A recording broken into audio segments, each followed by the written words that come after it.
Pemirsa, ketemu lagi dengan channel untuk Amar Ma'ruf Media Sosial. Channel ini sengaja dibuat untuk berbagi pengetahuan dan belajar sepanjang hayat, untuk menghasilkan konten-konten alternatif dari konten yang tidak mendidik.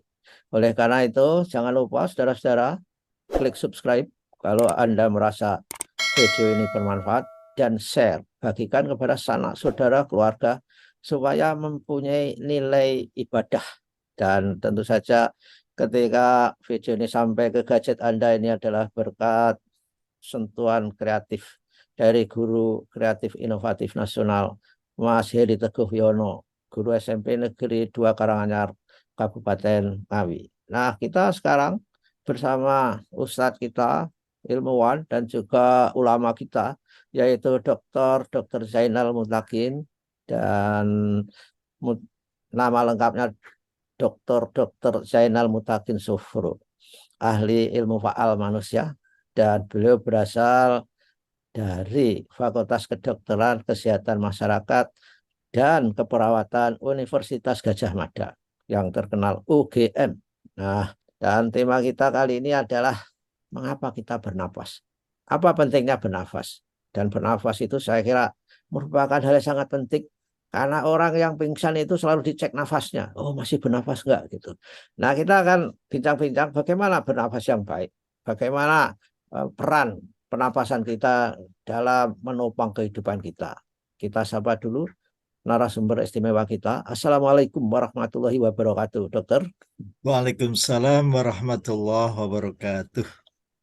Sehat-sehat dok setelah Hari Raya Idul Fitri. Alhamdulillah, alhamdulillah. Dok, saya sudah sampaikan ke pemirsa tadi peran bernapas. Seperti apa dok pentingnya? Karena orang kalau sudah di ICU itu antara lain pernapasan itu menjadi pusat perhatian baik oleh dokter maupun oleh keluarganya. Masih kembang-kembis gak gitu. Gimana dok? Baik, jadi Prof, nafas ini memang merupakan pilar utama ya dalam kehidupan. Bahkan orang kalau meninggal atau wafat itu dikatakan menghembuskan nafas yang terakhir, Prof. Jadi nafas itu tidak bisa tidak berkaitan dengan kehidupan. Dan menarik tema yang Prof ajukan pagi hari ini. Jadi nafas ini pun nanti berkaitan dengan tenaga, Prof. Ya. Karena tenaga ini yang menjadikan kita ini bergerak, menjadikan kita tumbuh, menjadikan tubuh kita juga mengalami peremajaan. Itu memang semuanya bergantung pada energi. Nah, energi yang siap pakai memang belum membutuhkan sumbangan dari peran pernapasan, Prof. Ya, itulah yang namanya energi yang bersifat currency, ya, seperti mata uang. Kapanpun dibutuhkan, ada. Itulah yang dinamakan ATP, adenosin triphosphate. Ya, ini ikatan kimia yang berenergi tinggi, Bro. Tapi minta maaf, yang dianugerahkan pada kita itu hanya berlangsung dalam satuan detik, Bro. Oke. Kemudian kita sebetulnya masih juga loh diberi kesempatan dalam keadaan pernapasan kita belum berperan, itu namanya metabolisme anaerobik. Jadi kita bisa membongkar cadangan energi kita, Prof. Tanpa oksigen loh, Prof. Masih bisa, tapi lagi-lagi dalam kurun waktu yang sangat singkat. Nah, tapi kalau kita sebagai hamba detik dok mas itu. detik, Prof. Nggih, jadi satuannya detik. Nanti kalau sudah lewat dari 30 detik, Prof. 30 detik ini kata kuncinya ini. Kita sudah mulai memanfaatkan keluar masuknya udara tadi, Prof. Jadi sekali lagi, proses untuk menghasilkan energi supaya kita ini bisa tetap hidup itu bisa dikatakan sebagai metabolisme yang aerob, ya. Aerob itu artinya with air, bersama udara, Prof. Ya. Dan metabolisme yang bersifat anaerob, Ya, anaerob itu artinya ya without air, tanpa udara. Dan yang lebih penting lagi, Prof, Yang tak, orang Dok, yang maaf dok, seperti tanpa udara itu seperti apa? non sewu, Prof. Misalnya Prof melihat pelari jarak 100 meter, Prof. Ya. Itu kan belum menggunakan udara pernapasan, Prof. Oh, Gitu. Satuan detik tuh itu larinya, Prof. Bisa ya. 10 detik, 11 detik itu belum menggunakan udara yang dihirup loh, Prof.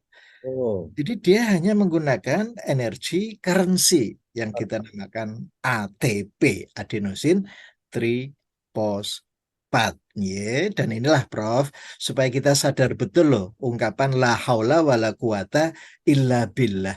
Kita ini sebenarnya tidak punya daya apa-apa, Prof. Kalau tidak dihadiahi oleh Allah. Tuhan, gitu loh. Ya. Nah, kalau Prof tadi sudah pangandikan masalah pernapasan, berarti Prof ini sudah concern terhadap bagaimana ya saya bisa menikmati hidup supaya tidak gampang capek, bekerja dari pagi sampai jam 10 malam itu masih fresh mekaten. Hmm. Bahkan di akhir pekan masih bisa rekreasi. Nah, kalau Prof kan masih berkebun itu, gitu. Itu berarti apa, Prof? Prof berhasil memanfaatkan keluar masuknya udara yang diartikan dalam bentuk metabolisme aerob. Ya, jadi aerob artinya udara yang Prof manfaatkan dari sekeliling, apalagi kalau berkebun itu kan fresh betul itu, Prof, Ya, tanpa kecampuran polusi itu. Nah, itu menjadikan kita lebih apa ya, hidup lebih lama, makaten. Jadi ya. sekali lagi, Prof, yang dimaksud physical fitness, kebugaran itu tolok ukurnya adalah berapa banyak Prof itu bisa memanfaatkan oksigen untuk dijadikan energi. Ya, Oh, dok, itu kan waktu SD ya, itu pelajarannya sudah ada bahwa sudah, daun-daun, pohon-pohon itu mengeluarkan eh, apa O2, terus, serap CO2 ketika siang, kebalikannya persis, malam. Itu persis, berarti, dok, kalau kita mau sehat, itu kita sering berteduh di bawah pohon, bernapas terus, dalam-dalam di situ, di mana persis. pohonnya tapi tidak di pohon parkiran ya, jadi Gitu. polusi nggak ada. Itu kira-kira lebih baik, dok, menurut saya. Justru ini guru-guru kita sejak kita masih kecil, Prof, itu sudah memberikan fondamen pengetahuan yang luar biasa loh, Prof. Ya, Jadi bersyukur Prof itu sebagai rasa syukur ya, karena the past is the key for the future ya, masih mengenang ya, pelajaran dulu gitu. Ya, bahkan Prof itu masih ingat ada klorofil ya. Jadi ya. di daun itu ada perangkat untuk menangkap menikel energi matahari tadi, Prof, yang nantinya bisa kita manfaatkan sebagai ini kok, kalau kita berteduh terasa segar ya, karena memang sampai-sampai, Prof, kalau kita menyadari, dunia kan menyadari bahwa Indonesia adalah paru-paru dunia, Prof, Ya, gitu. ya. Jadi andaikan kita itu enggak, woi, ada pohon-pohonan terus kita betul-betul mati sesak itu, Prof. Ya. Jadi sekali lagi, Prof, oksigen itu sangat penting. Lebih-lebih kalau Prof sudah mengarah pada bernafas. Nun sewu, kita ini kan makhluk berdiri, Prof. Ya, Jalan, Prof. Yang selalu dibayang-bayangi oleh gaya gravitasi. ya. Nah, bagaimana darah yang sudah ada di bawah ini bisa naik ke otak, ke jantung? Itu karena peran inspirasi kita loh, Prof. Jadi ketika kita menarik nafas, itu sama saja mengosongkan tekanan dada, Prof. Sehingga darah yang di bagian bawah itu akan berbondong-bondong naik ke Otak. paru-paru kita. Oh, kalau Jadi kita tidak tarik napas itu mengosongkan, dok ya. mengosongkan tekanan dada, Prof. Jadi tekanannya bisa negatif itu, Prof. Hmm. Sehingga seperti pompa, Prof. Oke. Menyedot darah dari bagian yang paling bawah supaya bisa naik ke jantung, ke paru-paru, ke otak. Ini luar biasa loh, Bro. Ya, dan dok, yang tarik napas dan sebagainya itu kerja paru-paru atau itu kerja otak yang merintah, dok? Ya sebetulnya, Prof, hebatnya sistem pernapasan itu dikendalikan sebetulnya oleh alam bawah sadar kita. Oke. Prof. Suyanto baru sadar, oh aku isi ambekan toh ini. Itu kan karena berpikir, Prof. Hmm, Gitu. Nah, sebetulnya proses kesadaran ini, seperti Prof. Suyanto tadi sampaikan, adalah untuk memberikan kesempatan tubuh bisa menghirup oksigen yang jauh lebih besar. Jadi Oke. tidak hanya sekedar mengkonsumsi oksigen loh, Prof. Ya. Tetapi bagaimana oksigen itu bisa diuptake. Hmm, Nah, ini. Minta maaf, Prof, ini menggunakan istilah-istilah yang asing, tetapi kita harus belajar loh, Prof. Ya. Ya. Jangan, wah itu kok bahasa kedokteran kok sulit ya. Ya Hmm, minta maaf, Prof, kita harus sama-sama belajar. Ya. Ya. Hmm. Ya, Dok, kalau misalkan saja kita habis olahraga, itu ada cool down sambil Yes. angkat tangan, kemudian ambil nafas, itu memang untuk mengkompensasi hilangnya O2 di dalam tubuh setelah olahraga atau memang itu hanya untuk relaksasi supaya sistem pernapasan kita itu kembali normal. Gimana, Dok? Ya. Ini menarik, Prof. Karena apa? Apapun ketika kita berolahraga, Prof, itu kan kita sebetulnya tidak sepenuhnya mampu memenuhi kebutuhan tubuh, Prof. Oke. Sehingga dengan demikian, tanpa kita sadari, kita ini sebetulnya masih hutang oksigen, Prof. Oh, ya. Ya, sehingga nanti pada waktu cooling down, itu sebetulnya kita ini mengembalikan hutang tadi, yang Oh, kita namakan dengan oxygen debt. Ya, oh, betul, betul. Ya. sehingga Prof, habis olahraga itu insya Allah menggeh-menggeh loh, Prof. Ya, ya, Ya, pasti. jadi tidak ada orang habis olahraga kok pernapasannya itu biasa gitu. Nah, lebih-lebih kalau olahraganya berat, Prof.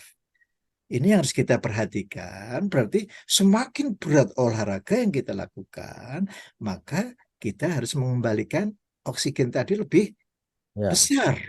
Nah, itu ya, Nah, Prof. nah, kalau Dok, nasihat kepada para pendengar yang suka naik motor.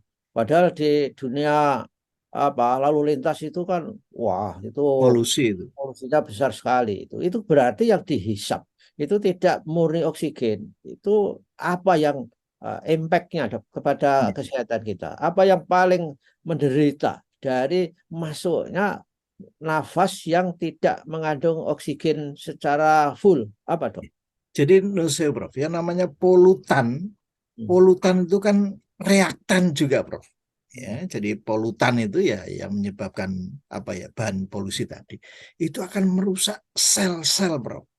Termasuk powerhouse-nya, Prof. Ya. Jadi yang memproduksi energi itu akan menjadi terganggu. Termasuk juga jaringan parunya, Prof. Ini juga terganggu. Jadi sebetulnya pancingan Prof ini mengajak masyarakat kita berpikir ke depan. Jogja ini tidak boleh loh dibiarkan macet selamanya loh, Prof. Ya. Di publik transportasi ini harus betul-betul difikirkan secara matang dan itu adalah cermin kecerdasan masyarakat loh, Bro. Oke.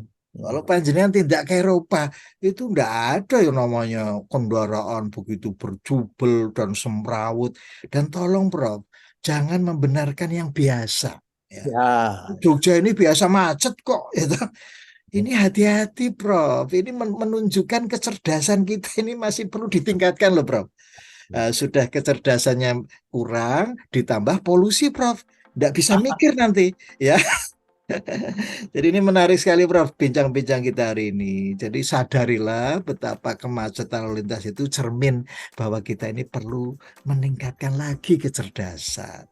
Masa Ya. sih kita ini hidup di tengah-tengah polusi seperti ini? Ya, Ya, Prof.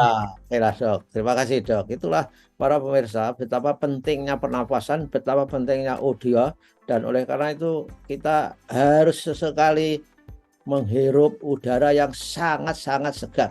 Nggih. Tidak ada polutan karena itu akan merusak sel-sel yang ada dalam tubuh kita, kata dokter tadi. Terima kasih, Dok, atas tausiahnya. Insya Allah akan bermanfaat bagi Insya para Allah. pemirsa, dan tentu saja kita harus sehat. Salah satu unsur sehat yang penting adalah bernapas dengan benar, memasukkan oksigen uptake-nya itu Nggih. baik. Oksigen. Terima kasih dok, sampai ketemu minggu depan. Wassalamualaikum warahmatullahi wabarakatuh. Waalaikumsalam warahmatullahi wabarakatuh.